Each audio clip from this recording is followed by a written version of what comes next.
Les amis, salut, coucou, bonjour et bienvenue pour ce mini-webinaire qui va être basé aujourd'hui sur l'alignement entre vos valeurs et vos actions. Bonjour tout le monde, Gabriel, coach en entreprise ainsi que formateur. Vous m'avez fait cette demande au travers de ma boîte mail. L'adresse est contact@grmcoaching.fr. N'hésitez pas, si vous avez des besoins, si vous avez des demandes, si vous avez des envies de thèmes que vous voudriez que j'aborde, s'ils font partie de mes domaines de compétences, ce sera avec grand plaisir que je ferai des mini-webinaires et parfois même encore beaucoup plus flash que des mini-webinaires. Donc comme je vous le disais, l'alignement entre valeurs et action.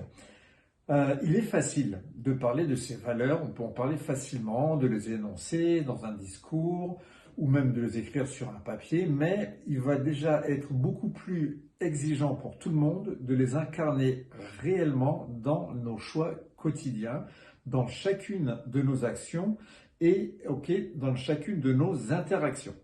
L'alignement entre ce que l'on considère important et ce que l'on fait réellement constitue l'une des grandes sources de cohérence intérieure pour vous, ainsi que de stabilité personnelle. Lorsque les actions sont en accord avec les valeurs, on ressent naturellement plus de clarté, une plus grande sérénité et une force intérieure qui permet de traverser les périodes complexes avec davantage de résilience.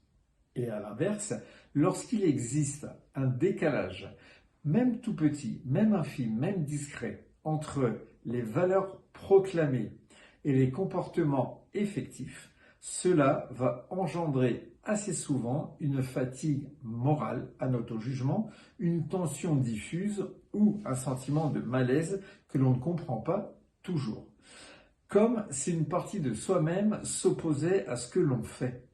L'alignement ne signifie pas atteindre la perfection, loin de là, mais plutôt faire preuve d'une certaine vigilance, d'une certaine constance et de la lucidité.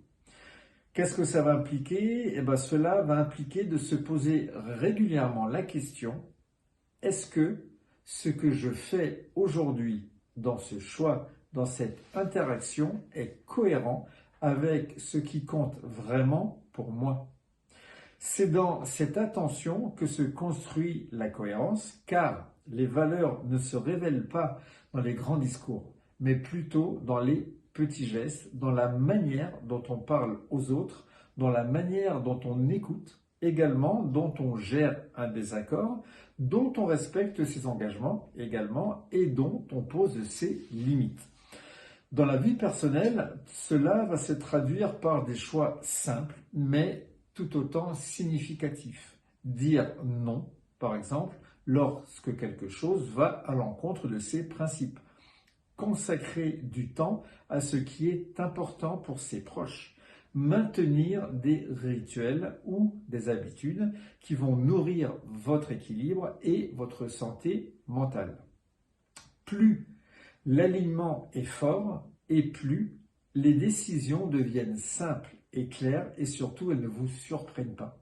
On ne choisit plus uniquement en fonction de l'efficacité immédiate, du gain ou de la pression extérieure, mais aussi et surtout en fonction de ce qui reflète authentiquement qui l'on est.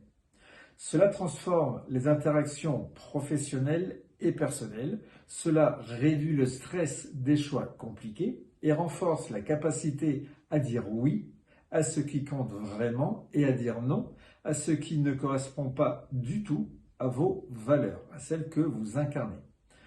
Avec le temps, cet alignement devient un véritable socle dans votre état, dans votre fonctionnement.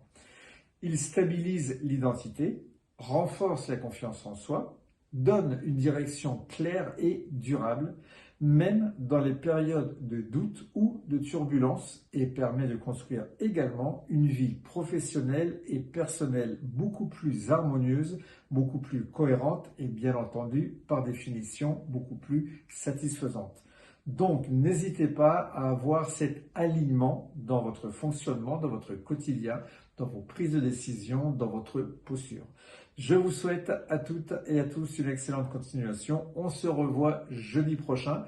J'ai eu peur à un moment donné que mon chat traverse parce il est pas loin. Là, il est en dessous. Là, j'avais peur qu'il saute, qu'il fasse un bond. Il ne l'a pas fait. Il le fera peut-être jeudi prochain. En attendant, portez-vous bien les amis. Salut, à très bientôt. Bisous, bye bye, ciao ciao.